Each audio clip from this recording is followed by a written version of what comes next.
Nous sommes Émilie. Et Adrien. Nous sommes coordinateurs de l'ORU Occitanie. Et aujourd'hui, nous allons vous parler du BJML. Alors le BJML, c'est une notion qui est un peu floue. En effet, la saturation de l'aval des urgences est devenue un élément majeur de la saturation des services d'urgence. Il est apparu nécessaire de mettre en place un indicateur permettant aux établissements d'évaluer à minima le nombre de lits d'hospitalisation nécessaires au quotidien pour répondre au mieux à la demande d'hospitalisation en provenance des urgences et ainsi éviter une situation de tension en aval. C'est le besoin journalier minimal en lit, BJML. Le BJML de chaque établissement de la région est mis à jour chaque semaine et est disponible sur l'espace professionnel de l'ORU Occitanie. Mais c'est quoi le BJML? Le BJML s'appuie sur l'historique des RPU, résumé de passage aux urgences des 3 dernières années, transmis par les établissements, notamment sur le mode de sortie des patients, permettant de déterminer le nombre d'hospitalisations quotidiennes, mutation interne à l'hôpital ou transfert hors établissement. Mais comment il est déterminé ce BJML? Selon la semaine, le BJML vous indique un nombre de lits qui devra être réservé pour les patients issus des urgences. Ce nombre de lits est calculé sur les 3 années précédentes. Il est compris entre une fourchette basse et une fourchette haute.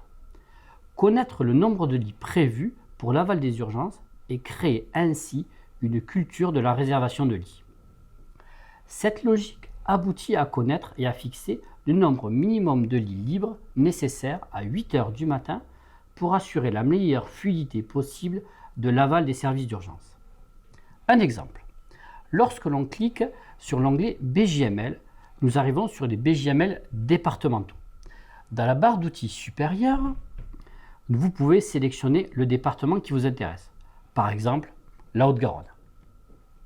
Nous voyons tout d'abord la semaine en cours pour le département et le listing des établissements de santé de premier recours.